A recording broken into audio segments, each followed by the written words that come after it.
Hello everybody! Good morning! Welcome to my channel.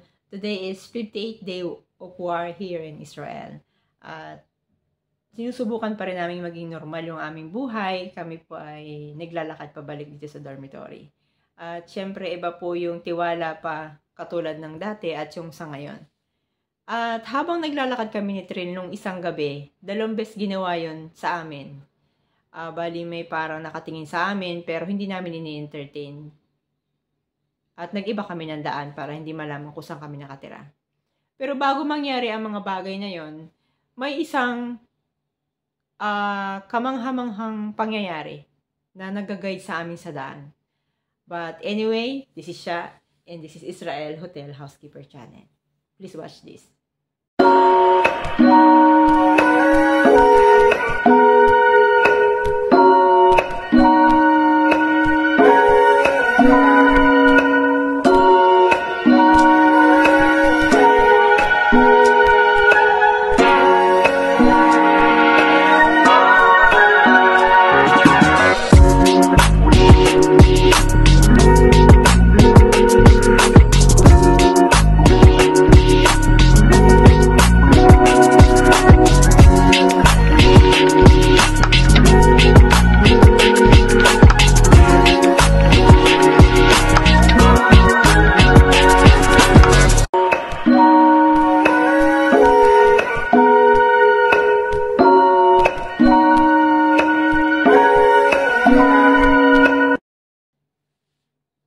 Shoutout po pala kay Mr. Jimmy Pacheco at sa pamilya niya at sa lahat po ng mga naging bihag na na-release ng Hamas. At ako po nagpapasalamat sa Panginoon dahil ligtas sila. At God is alive. Hindi sila pinabayaan. At thank you pala sa presidente nating si Bongbong Marcos at sa Iran. Yung negotiation. At sa Israel din also. And yung pong ikikwento ko sa inyo ay yung naglalakad kami ni Trin ng gabi. 2 beses nangyari sa amin yun, or 3. Isa siyang pusa na hindi talaga namin pusa at hindi namin ordinary day na laging nakikita. Ang pusa po talaga na yun ay kakaiba. Kasi may pusa po kami talaga na tawag namin ay Garfield. Hindi po siya. May pusang puti at pinangalanan ko siyang Star kasi para siyang tala sa gabi. Kasi kulay puti siya na may tatak na heart black speed sa likod niya at may design. Yung pusa na yun ay tumawid sa pedestrian. Pagtawid namin ng kalsada, tumawid din siya. At dahil sa may dala kong konting pagkain, binigyan ko siya. Pero hindi niya kinakain lahat. Tinitikman niya lang. At nung naglalakad na kami, sumunod siya hanggang doon sa may ospital, pero hindi na siya tumawid. Makalipas ang isang linggo, naglakad ulit kami, sumabay ulit yung pusa na yon. Pero lalo ako namangha sa kanya kasi tumawid siya sa isang pedestrian at pagkatapos may crossing na pedestrian po. Bali, ang tatawirin niya ang pedestrian ay, doon sa crossing pedestrian is 1 to 3 pedestrian yun. At ang mga dumadaan pong sasakyan doon ay mabibilis po talaga. Lalo na kapag hindi na, nagkulay green na yung stoplight. Tumawid siya. At nakatigil siya sa kalsada. At dumating yung kotse, tinigilan niya siya eh. Hindi siya umaalis. Hanggang sa tumawid siya, sumunod siya sa amin dalawa ni Trill. Makatawid na kami noon. Hanggang makarating kami dun sa may parang exercise machine na may mini park pagtawid ng kalsada. Tapos, tinataboy ko siya na wag siyang sumunod kasi baka maligaw siya. Naglakad kami ng naglakad hanggang makatawid pa kami sa another kalsada. Sinusundan niya kami. Minsan nasa sa unahan namin siya. Pagpunta niya sa unahan, lilinga-linga siya, tinitingnan niya paligid namin. Para siyang guard. Para siyang, alam niyo ba yung aso na palagi nakabantay para sa'yo. Siya pusa, kakaiba siya. First time ko yung maranasan dito sa Israel. Pagtawid niya dun sa kalsada, sa another big park na may mga puno, naglakad siya ng naglakad kasama kami. At nung nakita niya niyang may mga aso doon na nagpa-practice, nilalaro ng mga amo, hinahabol yung bola, hindi na siya sumunod. Tapos sabi ko, makakabalik pa kaya yung pusa na yun? Inhatid tayo dito, ang layo na natin. Siguro inabot na siya ng 6 minutes walking distance. Hindi siya nasawang, talagang sinabayan niya kami. Tapos makalipas ang 1 linggo ulit, andyan na naman siya, tumawid ulit, at doon na kami dumaan ni Trill sa malapit sa may, ospital para hindi siya mahirapan, para hindi siya susunod. Alam niyo po ba yung pusa, sumunod pa rin sa amin, hanggang sa makatawid siya at may tumakbong mabilis sa sasakyan, sa may likuran namin. Tapos humarap siya, tumaas lahat ang balahibo niya. Parang, ang pakiramdam ko dun sa pusa, feeling niya, kaya niya kaming ipagtanggol. Yung parang, pinoprotektahan niya kaming dalawa. Tapos, sumunod pa rin siya na sumunod. Tapos, hanggang dun sa park, tinatakot ko nga siya nung una, dahil kasi ayaw ko siyang maligaw, lalayo siya eh. Sinundan pa rin niya kami hanggang dun sa big park. Nakatawid ulit siya ng kalsada.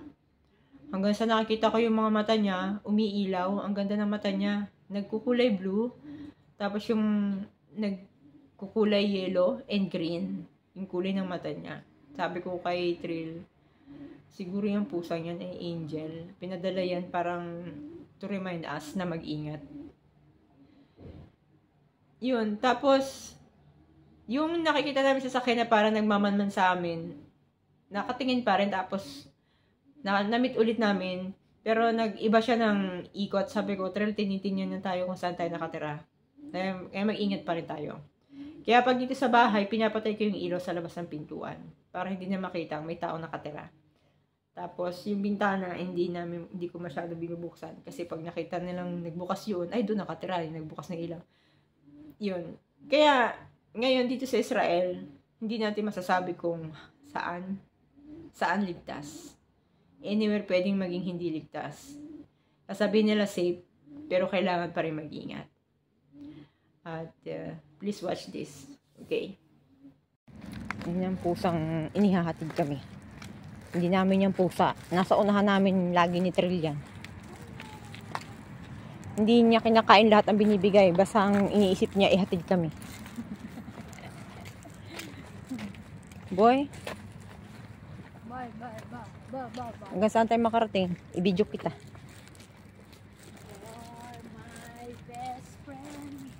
Nagkaroon kami ng yung guard. Binabantayan kami. Ng pusang ito. May puso ang kanyang likod.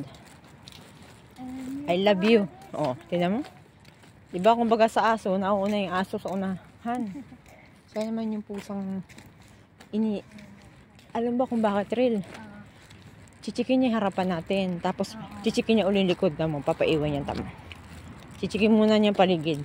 Chichik niya na. Susunod na yan dito. Kakaiba itong pusang ito. Ngayon ako naka-experience ng pusang ganito. Natin talaga isa. Chichik niya yung bomb shelter. Sign of yan. Good luck yan, pusa na yan. Pinoy ka ba? Oh, kabayan. Kabayan ka ba? Kabayan. Katulad ka sa pusa kong alaga nawawala. Nagtatampo sa akin. Bati-bati na tayo. Cat is angel. Angel.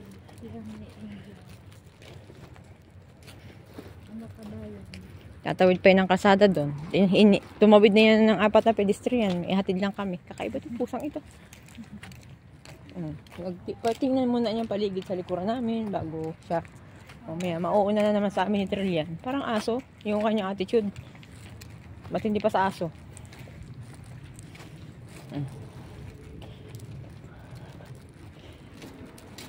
Dahil sa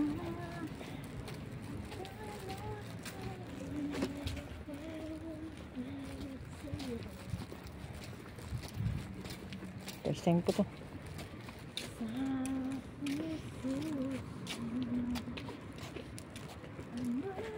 Bilisan mo. Baka ikaw maipit. Bilis.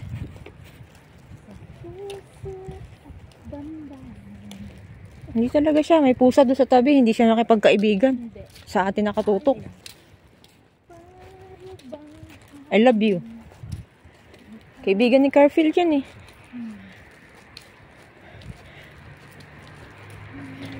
Alam ko na, Trail. Yung pusa na ipinadala. Ano? Ayan na. Oh, sabi, yung dalawang yan palakad-lakad sa labas sa gabi na. Ihatid mo ha. Ginamit siya ni Lord. Gabayan tayo. Wala na. Ano dito?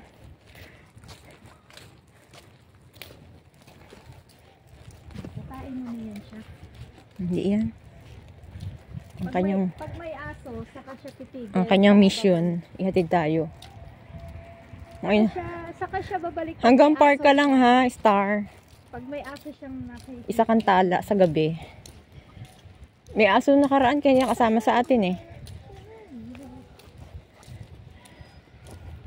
Mm. Ano ang gagawin?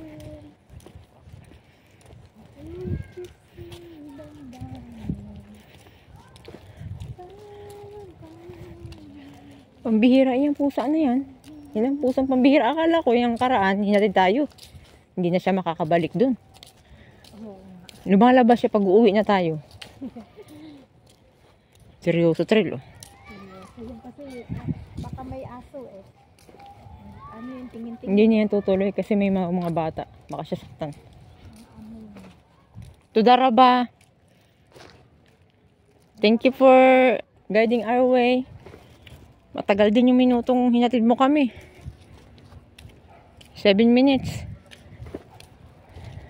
Diba kasya? Good night. Ang ganda ng mata niya, Trail. Kulay green na nag-blue. Pag natamaan ng araw.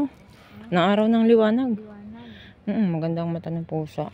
Good cat yan, hindi pula. Mabait siya.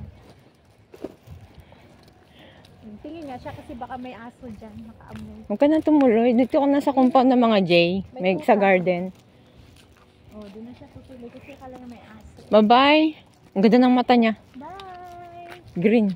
Litra hot! Litra hot! Litra out. Katula. Laila Star. Sob. Laila Sob. Thank you for guarding our way. Yan ka na sa garden nila, oh. Ang ganda ng garden, eh. Oh, naku, Trail. Oh, yan ka na lang. Huwag ka na tumuloy. Bye-bye na. Bye-bye. Bye-bye. Bye-bye. Ang ganda ng mata mo. Bye-bye na. Huwag ka na sumunod. Baka maligaw ka sa amin. Bye-bye na nga. Ano siya sa atin. Lumalaki ang buntot niya. Nataas ang mga balahibo niya pag may kalaban. Diyan ka lang. Kaya nga, pag may aso, pag may naano siya. Huwag ka na sumama sa amin. Nakakapag-alala sa'yo. May aso kasi siya nakita o nag-worry siya. Eh di na yan tutuloy o din. May aso eh. Ano yun yan siya eh? Hindi na. Hindi na nga. May aso. May aso eh. Mas okay yan kasi baka mapaligaw na siya. Malayo na siya. Bye-bye. Yun po, ang pusa po na yun ay wala pong nagmamay-ari. Kasi po ang dalawa niyang tenga ay perfect. Ibig sabihin, walang gupit. May cut po kasi ang tenga ng pusa kapag merong may-ari. Yung pusa na yun ay ligaw. Pero ang alam ko kasi sa kalimitan, ang pusang ligaw ay mailap. Yung hindi mo siya malalapitan. Medyo mailap siya, hindi mo naman mahawakan. Pero nakikipag-give me fight siya. Pag ginagana mo yung palad mo, gaganunin niya. Nakiki-appear. Yun. Kaya yung pusa na yun, kakaiba siya. Kaya tinatry kong magdala ng kahit konting food para kung andyan siya, may bibigay ako sa kanya. Hindi naman po siya matakaw. Kasi yun, si Garfield tsaka siya, sumusunod sa amin doon sa may bus stop. Tapos pag si Garfield binigyan ng pagkain, stop na siya doon. Yun, si Star, sumusunod siya. Iniiwanan niya yung ibang pagkain. Tinitikman niya lang kapag umalis na yung nagbigay ng pagkain, susunod na siya ulit. Yun, ang pinagtatakahan ko, nakakabalik siya dun sa lugar namin, sa pinagtatrabahuhan namin, sa layo ng nilalakad niya. Yun, matalino yung pusa. Alam niya kung paano tatawid ng kalsada. Magaling siya. Bye-bye!